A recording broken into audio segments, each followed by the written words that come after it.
बिस्मिल्लाहिर्रहमानिर्रहीम नहमदुहु व नसल्ली अला रसूलिहिल करीम। डियर स्टूडेंट्स, आज का हमारा टॉपिक है isotopes. Isotopes, Greek word isos mean same, top mean place. Greek word से निकला है, टू पार्ट्स पर मुश्तमिल है। Isos mean same, tops mean place. पहले पहले सोडी ने इस नाम को यूज़ किया था। अब डेफिनेशन पे आ जाते हैं। डेफिनेशन क्या है? Isotopes are the atoms of an element having same atomic number, number of protons, number of electrons, chemical properties, but different mass number, number of neutrons या physical properties. So isotopes किसी element के वो atoms हैं, किसी element के वो atoms है जिनका एटॉमिक नंबर सेम होता है, या number of protons, number of electrons और केमिकल प्रॉपर्टीज सेम होती हैं, लेकिन उनका mass number, number of neutrons और फिजिकल प्रॉपर्टीज डिफरेंट होती हैं। आगे एग्जांपल से हर चीज इंशाल्लाह क्लियर हो जाएगी। आप फिर दोबारा डेफिनेशन पे आ सकते हैं और डेफिनेशन आप दोबारा पढ़ सकते हैं। सो आइसोटोप्स वो किसी एलिमेंट के वो एटम्स हैं जिनका atomic number, number of protons, number of electrons और केमिकल प्रॉपर्टीज सेम होती हैं, लेकिन mass number, number of neutrons या फिजिकल प्रॉपर्टीज डिफरेंट होती हैं।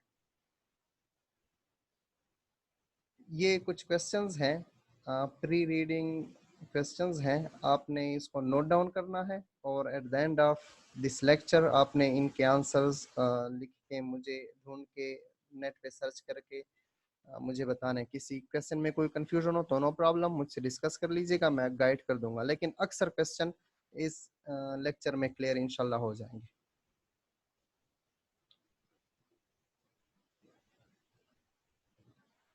एग्जाम्पल्स पे आ जाते हैं। एग्जाम्पल से हर चीज क्लियर हो जाएगी, डेफिनेशन क्लियर हो जाएगी। सबसे पहली एग्जाम्पल है हाइड्रोजन के आइसोटोप्स की। याद रखिए, हाइड्रोजन एक एलिमेंट है। आइसोटोप्स की डेफिनेशन हमने क्या की थी? Atoms of an element.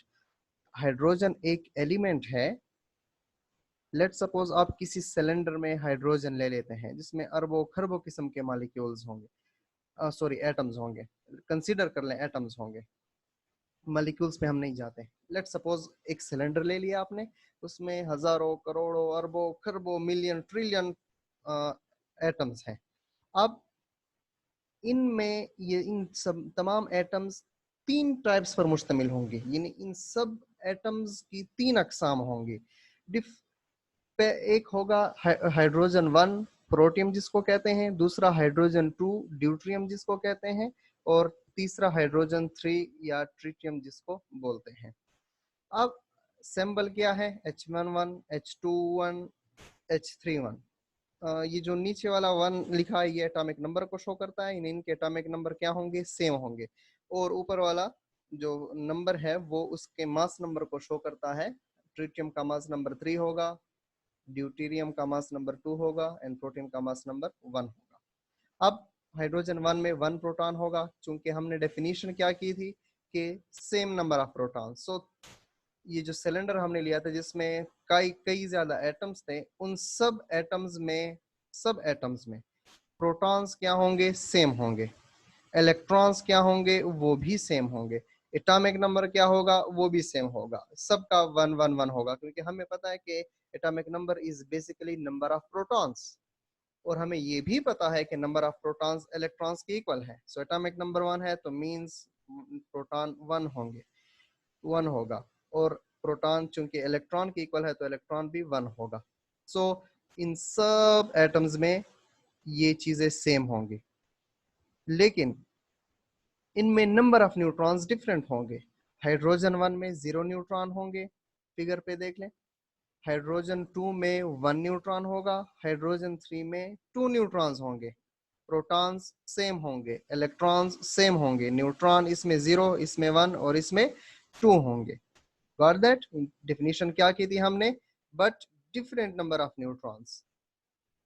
Similarly हमें ये पता है कि मास नंबर किसके इक्वल है? Number of protons plus number of neutrons. Proton 1, neutron 0, तो 1 + 0 = 1। प्रोटॉन 1 न्यूट्रॉन 1, तो 1 + 1 = 2, प्रोटॉन 1 न्यूट्रॉन्स 2, तो नंबर मास नंबर = 3। हमने डेफिनेशन में ये भी कहा था कि किसी एलिमेंट यानी हाइड्रोजन के वो एटम्स जिनके मास नंबर क्या होंगे, डिफरेंट होंगे, नेचुरली अकरेंस। अब ये जो सिलेंडर हमने लिया था इसमें 99.99% इस टाइप ऑफ एटम्स होंगे, 0.0015% इस टाइप्स ऑफ एटम होंगे, और बेसिकली ट्रिटियम नेचुरली अक्कर नहीं करता, लेकिन इसको आर्टिफिशियली हम सिंथेसाइज करते हैं। लेकिन मैंने जस्ट आपको समझाने के लिए, आप कंसीडर कर लें, सपोज कर लें कि उस सिलेंडर में हमारे पास 0.000015 समथिंग ये % ऑफ ट्रिटियम भी मौजूद है, तो इससे हमारा कोई कंसर्न नहीं है। बाय द वे हमारा बेसिक कंसर्न है डेफिनेशन क्लियर करना। सो दोबारा देखें, ये भी हाइड्रोजन है, ये भी हाइड्रोजन है, ये भी हाइड्रोजन है, तीनों हाइड्रोजन है, एक ही एलिमेंट है, लेकिन इस एलिमेंट में नंबर ऑफ प्रोटॉन्स सेम होंगे, नंबर ऑफ न्यूट्रॉन्स डिफरेंट होंगे, नंबर ऑफ इलेक्ट्रॉन्स सेम होंगे, एटॉमिक नंबर सेम होगा, मास नंबर डिफरेंट होगा, तो ऐसे एटम्स को हम आइसोटोप्स कहते हैं। किसी एक एलिमेंट यानी हाइड्रोजन एक सिंगल एलिमेंट का नाम है, इसमें डिफरेंट टाइप्स ऑफ एटम्स हैं जिनमें कुछ चीजें सेम हैं, कुछ चीजें डिफरेंट हैं। इन डिफरेंट एटम्स को हम आपस में आइसोटोप्स कहते हैं। एक और एग्जांपल से समझ लेते हैं, सॉरी, नेक्स्ट एग्जांपल समझने से पहले हैवी वाटर के बारे में बता दूं। हम कॉमन जो वाटर यूज करते हैं उसमें हाइड्रोजन 1 यानी प्रोटियम होता है, H2O जो फार्मूला है वाटर का, उसमें जो H होता है वो प्रोटियम यानी हाइड्रोजन 1 होता है। लेकिन अगर किसी वाटर में हाइड्रोजन 1 को रिप्लेस किया जाए और हाइड्रोजन 2 उसकी जगह लगा दिया जाए, इन ड्यूटेरियम उसकी जगह लगा दिया जाए, तो उसको हम हैवी वाटर कहते हैं, नुकसानदेह वाटर होता है। इसके बारे में मजीद आप सर्च कर लीजिएगा। होम टास्क आपका प्रॉपर्टीज ऑफ प्रोटियम क्या है और ऑर्डिनरी वाटर और हैवी वाटर में क्या क्या डिफरेंसेस, क्या क्या सिमिलरिटीज हैं, मेल्टिंग बॉइलिंग पॉइंट क्या है उनका, कौन सा फायदेमंद है, कौन सा नुकसानदेह है, ये आपने सर्च करके मुझे बताना है। सिंपल सा टॉपिक है। अब नेक्स्ट एग्जांपल पे आ जाते हैं, आइसोटोप्स ऑफ कार्बन। उम्मीद करता हूँ हाइड्रोजन की समझ आ गई होगी। अब कार्बन के हाइड्रोजन की तरह भी 3 आइसोटोप्स है, कार्बन 12, कार्बन 13, कार्बन 14। अब याद रखें, कार्बन इज एन एलिमेंट, उसके डिफरेंट टाइप्स ऑफ एटम्स हैं। यानी अगर कार्बन का कोई एक पीस लेते हैं, लेट सपोज 1 kg पीस लेते हैं, तो उसमें 3 डिफरेंट टाइप्स ऑफ एटम्स आपको मिलेंगे, कार्बन 12, कार्बन 13 और कार्बन 14। सिंबल ये है, सब में नंबर ऑफ प्रोटॉन्स सेम होंगे, 6 होंगे, नंबर ऑफ इलेक्ट्रॉन्स भी सेम होंगे यानी 6 होंगे। एटॉमिक नंबर चूंकि नंबर ऑफ प्रोटॉन के इक्वल है तो वो भी इक्वल होगा, लेकिन डिफरेंट क्या होगा भला, नंबर ऑफ न्यूट्रॉन्स। वापस आ जाते हैं फिगर के ऊपर। पर्पल कलर के न्यूट्रॉन्स, इसमें 6 हैं, इसमें 7 है, और कार्बन 14 में 8 है। नंबर ऑफ न्यूट्रॉन्स क्या है, डिफरेंट है।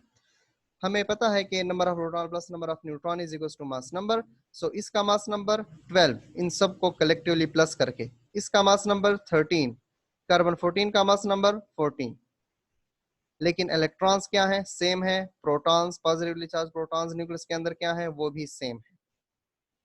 सिमिलरली अब जो आपने सपोज किया था 1 kg एक कार्बन का एक पीस लिया था, उसमें 98.8% कार्बन 12 एटम्स होंगे, 1.1% एटम कार्बन 13 होंगे, और 0.009% कार्बन 14 के एटम्स होंगे उस 1 kg में।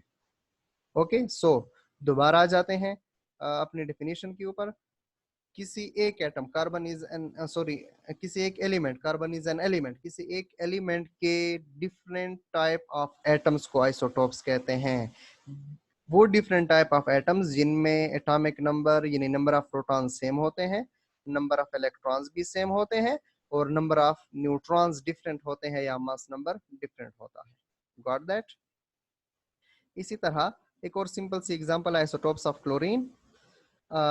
आप खुद देख लीजिएगा, 17 प्रोटॉन्स होते हैं, 17 इलेक्ट्रॉन्स होते हैं, एटॉमिक नंबर भी 17 होता है, लेकिन क्लोरीन 35 में 18 न्यूट्रॉन्स होते हैं, क्लोरीन 37 में 20 न्यूट्रॉन्स होते हैं, मास नंबर इसका 35, इसका 37। अब लेट सपोज आप एक सिलेंडर लेते हैं क्लोरीन गैस से फिल हुआ हुआ, तो उसमें 75% ऑफ एटम्स क्लोरीन 35 के होंगे और 25% ऑफ एटम्स क्लोरीन 37 के होंगे। ये डायग्राम गिवन है। Okay, next isotopes of uranium, carbon dating. चलें, कार्बन डेटिंग मैं समझा देता हूँ। आइसोटोप्स ऑफ यूरेनियम आपका होम टास्क है। बेसिकली कार्बन डेटिंग यूं होता है कि कार्बन 14 जो आइसोटोप है, कार्बन के 3 आइसोटोप्स है, इसमें से कार्बन 14 का जो आइसोटोप है, कार्बन 13 बहुत रेयरली केसेस में होता है, लेकिन अक्सर कार्बन 14 जो है वो रेडियो एक्टिव आइसोटोप होता है। तो जो एनिमल्स और प्लांट्स होते हैं वो, सॉरी एनिमल्स होते हैं वो प्लांट्स खाते हैं, प्लांट्स में होता है कार्बन। तो उस कार्बन के साथ कार्बन 14 का आइसोटोप्स भी वो खा जाते हैं प्लांट एनिमल्स। एनिमल्स मर जाते हैं और बरी हो जाते हैं, उसके ऊपर कई साल गुजर जाते हैं, कई दिहाइयां, कई सैकड़ों साल गुजर जाते हैं। अब लेट्स सपोज डायनासोर की एग्जांपल ले लें। डायनासोर ने कोई प्लांट्स खाए होंगे, डायनासोर का कैसे साइंटिस्ट ने पता लगाया कि वो इतने 100 साल पुराने हैं? तो कई 100 साल बाद जब साइंटिस्ट ने उन एनिमल्स को निकाला, उनके फासिल को निकाला, उनके गली सड़ी हड्डियों को निकाला, तो उन्होंने कार्बन 14 की रेडियो एक्टिविटी चेक की। रेडियो एक्टिविटी आप मेट्रिक में, फिजिक्स में पढ़ेंगे। बेसिकली ये होती है कि रेडियो एक्टिव एलिमेंट्स जो होते हैं, लेट्स सपोज कार्बन 14 जो है वो रेडियो एक्टिव है, तो radio active continuously radiation release करता जाता है और उसका जो साइज है वो कम होता जाता है, यानी एटम्स उसमें कम हो, न्यूक्लियाई उसमें कम होते जाते हैं। वास्ट टॉपिक है, आपको सिंपल समझा दूं तो वो कार्बन 14 जो उन्होंने कई 100 साल पहले खाया था, वो कार्बन 14 साइंटिस्ट एक्सट्रैक्ट कर लेते हैं उनकी हड्डियों से, और कार्बन 14 पर मुख्तलिफ किस्म के एक्सपेरिमेंट करके, उनको चेक करके, उन कार्बन 14 के जरिए अंदाजा लगा लेते हैं कि ये एनिमल्स कितने 100 साल पहले वफात पा चुके हैं, कितने 100 साल पहले मर चुके हैं, और ये कितने 100 साल पुराने हैं। तो डायनासोर का भी उन्होंने यही पता चलाया इसी तरह कि इतने इतने 100 साल पुराने हैं, और उनके हड्डियों में कार्बन 14 की मिकदार से उन्होंने अंदाजा लगाया। यूज ऑफ आइसोटोप्स क्या है? अच्छा, कार्बन डेटिंग के अगर फिर भी समझना है तो मुझे कमेंट करके मुझे बता दीजिएगा। इंशाल्लाह मैं दोबारा फिर काफी डिटेल से इस एक पूरा लेक्चर बना के आपको सेंड कर दूंगा। यूज ऑफ आइसोटोप्स क्या है? रेडियो एक्टिव आयोडीन हम थायराइड प्रॉब्लम्स को डायग्नोज करने के लिए यूज करते हैं। सिमिलरली Na24 जो है, आपके सर्कुलेटरी ब्लड में अगर कोई कंस्ट्रिक्शन हो, कोई खराबी हो, कोई चीज फंस गई हो, या खून जम के फंस गया हो, तो उसको चेक करने के लिए, डिटेक्ट करने के लिए Na24 यूज करते हैं। फ्लो ऑफ ब्लड सही हो रहा है नहीं हो रहा, उसको चेक करने के लिए Na24 यूज करते हैं। कोबाल्ट 60 जो है कैंसर सेल्स को खत्म करने के लिए, या ट्यूमर्स जो रसूलियां वगैरह होती हैं उनको श्रिंक करने के लिए यूज होता है।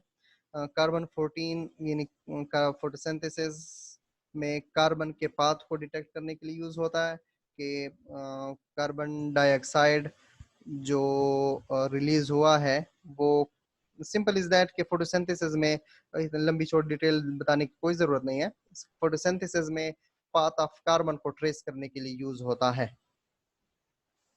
सिमिलरली मॉलिक्यूलर स्ट्रक्चर को डिटरमाइन करने के लिए भी रेडियोएक्टिव आइसोटोप्स यूज होते हैं। फॉर एग्जांपल थायोसल्फेट का आयन डिटेक्ट करने के लिए, उसका स्ट्रक्चर फाइंड करने के लिए रेडियोएक्टिव आइसोटोप्स की मदद ली गई।